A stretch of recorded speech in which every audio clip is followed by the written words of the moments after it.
Jennifer, after 14 years, your financial strategy is outdated, Brian Fields explained, leaning back in his chair with a smug expression.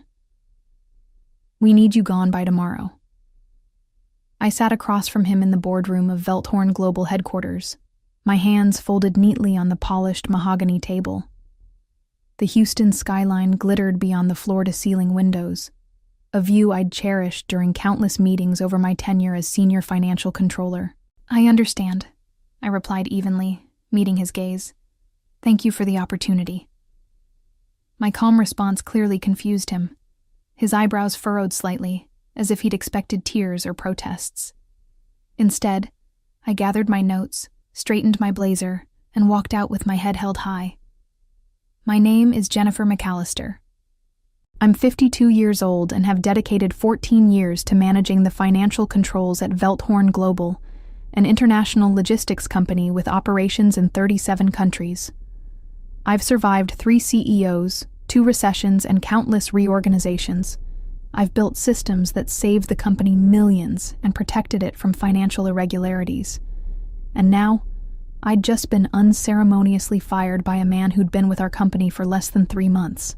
Brian Fields arrived at Velthorn with great fanfare, an Ivy League education, experience at a prestigious consulting firm, and promises of revolutionary financial management.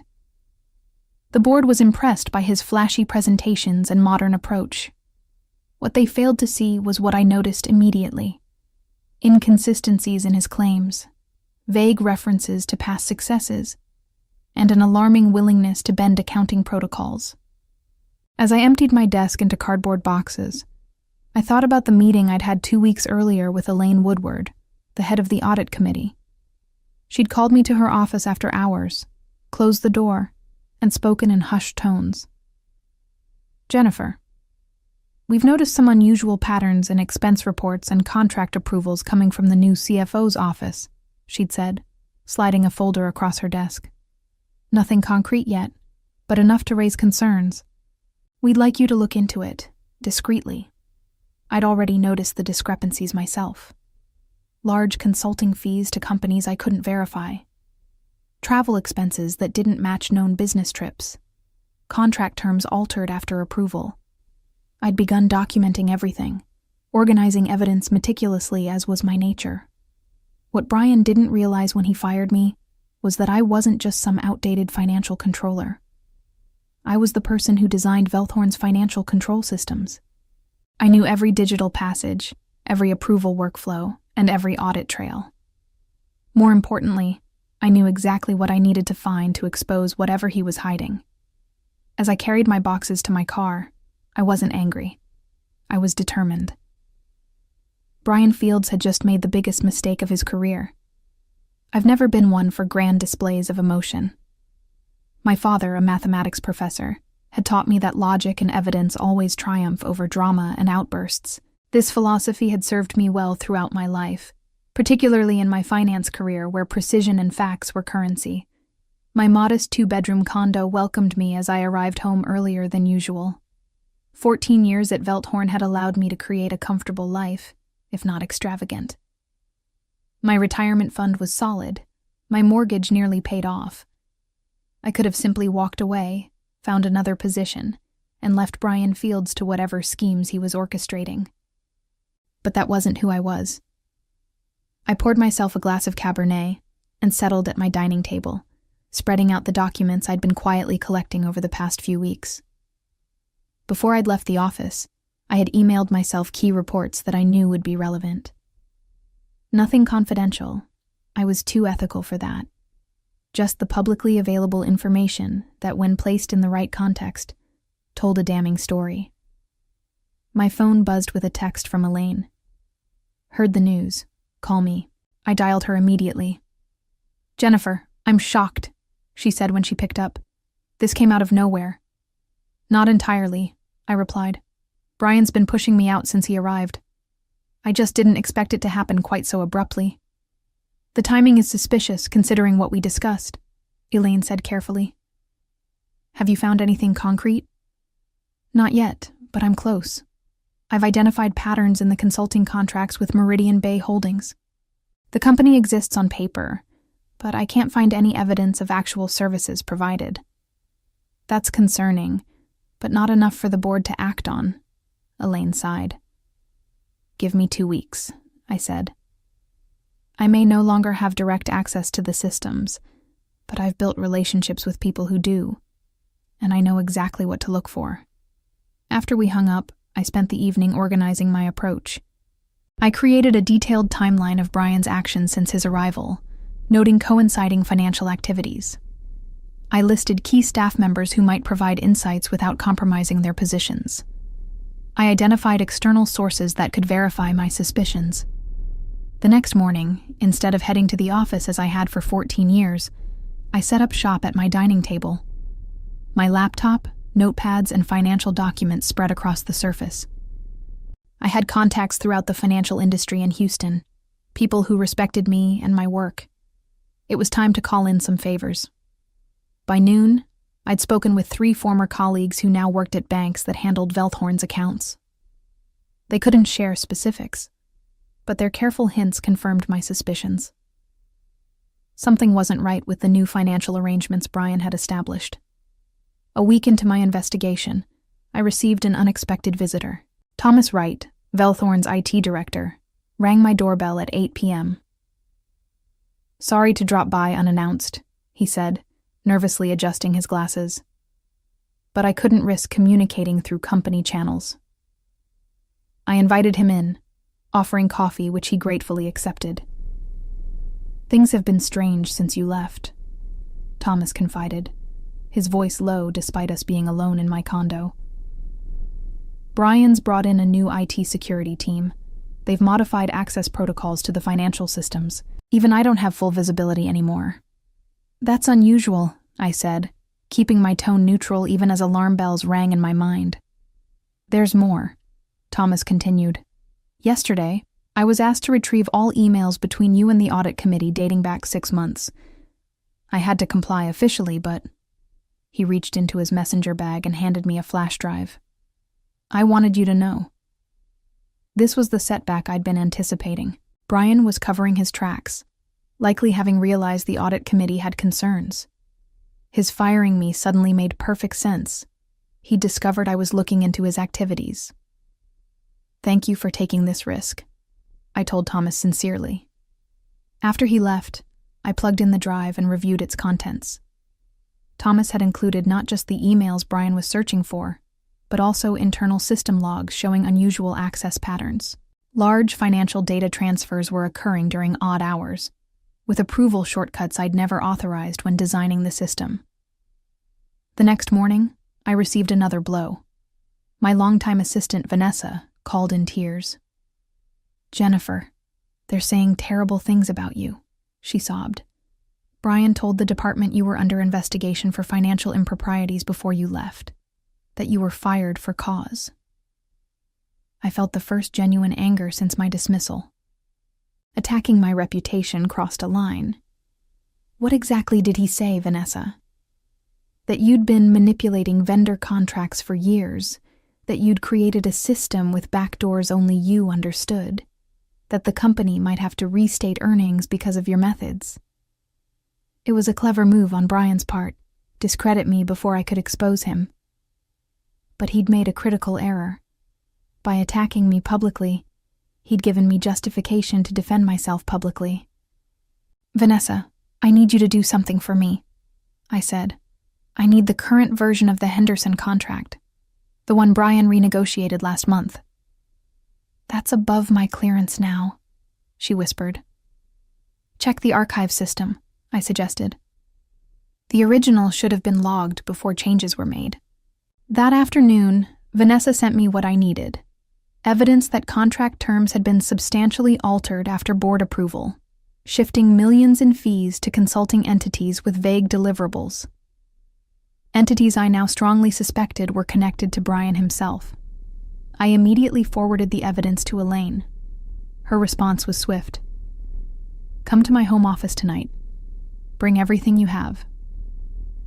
Elaine's Tudor-style home sat in one of Houston's older, established neighborhoods.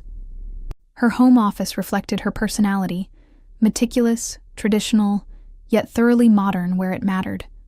Multiple monitors displayed financial data, while antique bookshelves lined the walls.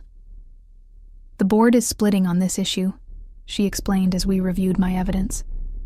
"Half see Brian as the innovative force Velthorn needs in changing market conditions. The other half has concerns but wants concrete proof before acting against the CEO's hand-picked CFO.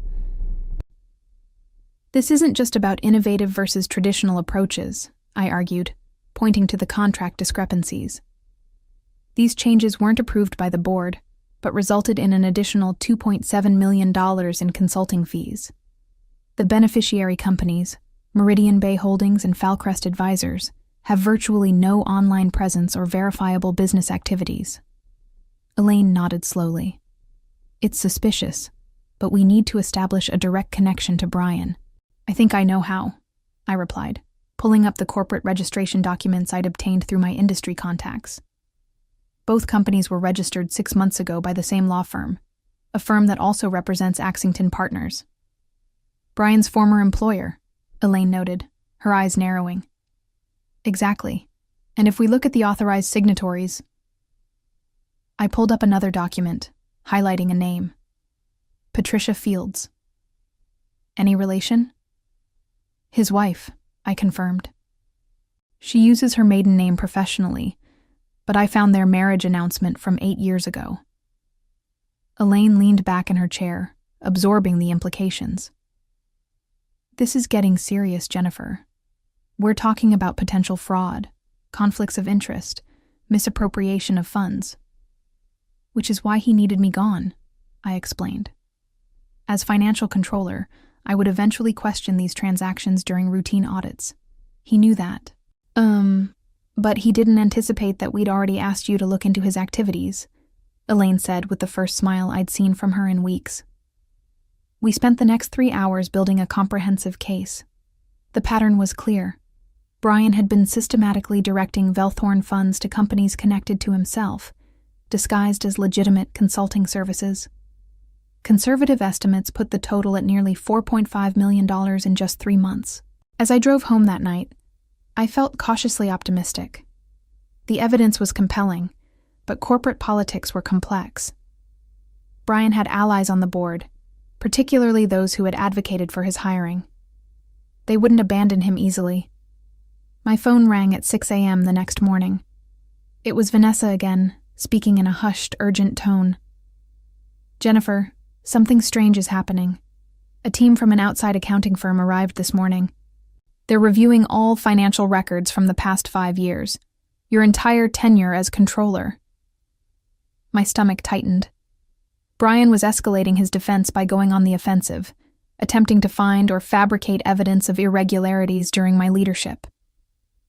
"Did they say who authorized the audit?" I asked. Brian said it was the board's directive, but... She hesitated. "But what, Vanessa?" "I overheard him on the phone earlier. He said, 'They're not finding anything useful yet, but keep digging. We need something concrete before the emergency board meeting.'" The emergency board meeting could only mean one thing. Elaine had brought our evidence to key board members, and they were taking it seriously. Brian was scrambling to divert attention and discredit me before he lost control of the narrative. "Thank you, Vanessa. Be careful and don't get caught helping me." "I won't," she whispered. Most of us know who the real professional is here. The next 48 hours unfolded like a high-stakes chess match. Brian made his move by calling an impromptu press conference, announcing a modernization of Velthorn's outdated financial systems, and hinting at concerning discoveries about previous practices. Though he never mentioned me by name, the implication was clear to anyone familiar with the company. I watched the live stream from my dining room table, noting how his confidence seemed forced, his smile not quite reaching his eyes. He was scared. My phone buzzed constantly with messages from former colleagues and industry contacts, many expressing outrage at the thinly veiled accusations. I responded graciously, but said little. This wasn't the time for a public battle. Instead, I focused on strengthening our case. A former classmate who now worked at the Securities and Exchange Commission provided insights, without violating any protocols, about what would constitute definitive evidence of financial misconduct. Armed with this knowledge, I refined my approach, focusing on documenting the money flow from Velthorn to the shell companies and ultimately to Brian. The breakthrough came unexpectedly. While reviewing Brian's travel expenses, I noticed a pattern of weekend trips to Austin. The company had paid for luxury hotel stays, claiming they were for potential investor meetings. But cross-referencing with Velthorn's investor relations calendar showed no such meetings scheduled. A social media search revealed the missing piece. Patricia Fields had opened an art gallery in Austin 3 months ago. The grand opening photos showed Brian proudly standing beside his wife. On the same weekend, he claimed to be meeting investors at Velthorn's expense. More damning was what I discovered when I dug deeper. The gallery's business filing listed its primary financial backer as Meridian Bay Holdings, the same shell company receiving consulting fees from Velthorn. I immediately sent the evidence to Elaine, who responded with a single line. Emergency board meeting moved up to tomorrow, 9 a.m. That evening, I received another unexpected visitor. Gregory Patel, Velthorn's general counsel, stood at my door looking uncomfortable. "May I come in, Jennifer?" he asked formally. I hesitated. Gregory reported directly to the CEO and had always been politically savvy. His loyalties were unclear. "I understand your concern," he said, noticing my hesitation. "But I'm here on official business. The board has requested your presence at tomorrow's meeting." "Why would the board want me there?" I asked, still not inviting him in. "The audit committee has presented serious allegations. The board wants to hear directly from all parties involved." He handed me an official letter. "This is a formal invitation, not a subpoena, but I strongly advise you to attend." After he left, I called Elaine, who confirmed the invitation was legitimate. "It wasn't my idea," she admitted. "Several board members insisted on hearing your perspective directly. Brian will be there too." "He'll come prepared to discredit me," I said. "Then you'd better be more prepared," she replied simply. I spent the night organizing my evidence into a clear, compelling presentation. I focused on facts, avoiding accusations or emotional appeals. The numbers told the story better than any rhetoric could. As dawn broke, I prepared myself mentally for the confrontation to come. I selected my most professional outfit, a charcoal suit that projected authority without flashiness. I reviewed my notes one final time. When I arrived at Velthorn headquarters, security escorted me up to the executive floor, where I'd spent countless hours over 14 years. The familiar faces I passed regarded me with mixtures of sympathy, curiosity, and in some cases, hope. Standing outside the boardroom doors, I took a deep breath. In a few minutes, I would face the man who had tried to destroy my reputation and career. But unlike Brian Fields, I had truth on my side.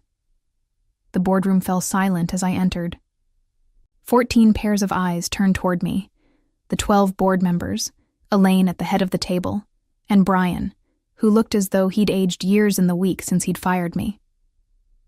"Thank you for joining us, Ms. McAllister," said Harold Thompson, the board chairman. "We find ourselves in an unusual situation that requires clarity." I nodded professionally, taking the empty seat directly across from Brian. His attempt at a confident smile faltered as our eyes met. "For those who haven't been briefed fully," Harold continued, "serious allegations have been raised concerning financial irregularities under Mr. Fields' leadership. Countering allegations have been made suggesting these claims are retaliatory on Ms. McAllister's part following her dismissal." Brian leaned forward. "With respect, Chairman, Ms. McAllister's presence here is inappropriate. She's no longer an employee and has shown clear animus toward Ms. McAllister is here at my request," Elaine interrupted firmly. "As head of the audit committee, I commissioned her investigation before her dismissal, not after." I saw several board members exchange surprised glances. Clearly, Brian had been controlling the narrative. "I believe it would be helpful for Ms. McAllister to present her findings directly," Elaine suggested. Harold nodded. "Proceed, Ms. McAllister. I connected my laptop to the presentation system and began methodically laying out the evidence. I showed the contract discrepancies, the shell companies, the money trail to the art gallery, the fraudulent travel expenses. I presented email trails, system logs, and financial transfers. Each slide built upon the previous one, constructing an irrefutable case. In summary, I concluded 30 minutes later, approximately $8 million has been diverted from Velthorn Global to entities connected directly to Mr. Fields or his family members, disguised as legitimate business expenses. The room remained silent for several moments after I finished. Brian's face had drained of color. "These are outrageous accusations," he finally sputtered. "This is clearly a vindictive attempt to—" "Are you denying that Patricia Fields is your wife?" asked one board member. "Or that Meridian Bay Holdings funded her gallery?" asked another.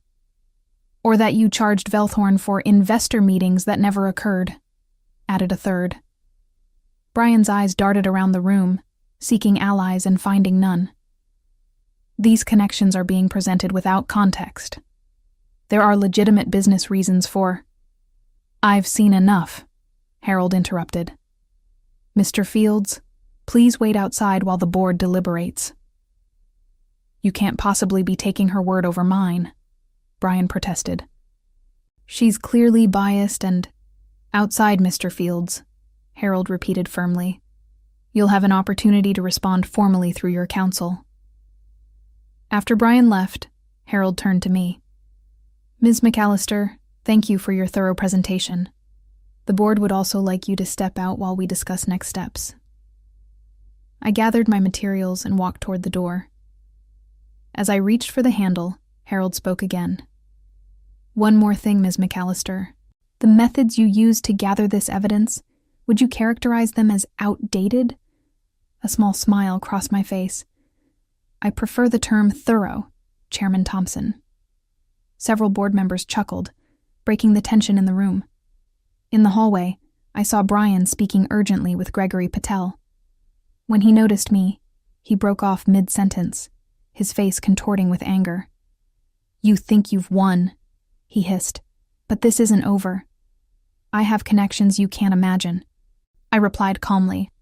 "Unfortunately for you, Mr. Fields, I don't rely on imagination. I rely on evidence." The board's deliberation lasted nearly 2 hours. I waited patiently in a small conference room, reviewing emails on my phone. Brian paced the hallway outside, periodically making heated phone calls. Finally, Gregory Patel appeared. "The board would like to see both of you." We returned to the boardroom, where Harold's expression revealed nothing about their decision. "After careful consideration of the evidence," he began, "the board has reached several conclusions.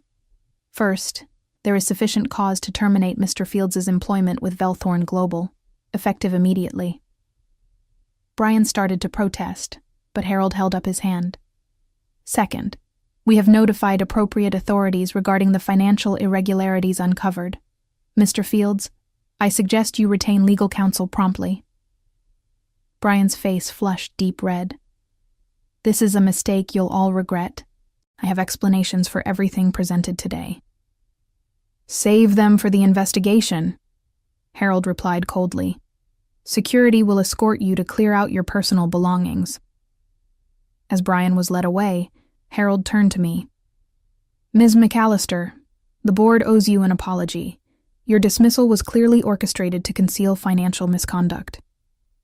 "Thank you, Chairman," I replied professionally. "Which brings me to our third conclusion," Harold continued. "The board would like to offer you reinstatement to your position with a significant compensation adjustment to reflect both your loyalty and the apparent increased scope of your responsibilities." I hadn't expected this turn of events. I'd been focused on exposing Brian, not on returning to Velthorn. "Additionally," Elaine added, "we'd like to create a new position reporting directly to the Audit Committee, Chief Compliance Officer. You would have independent authority to investigate any financial concerns without interference from executives." The offer was compelling.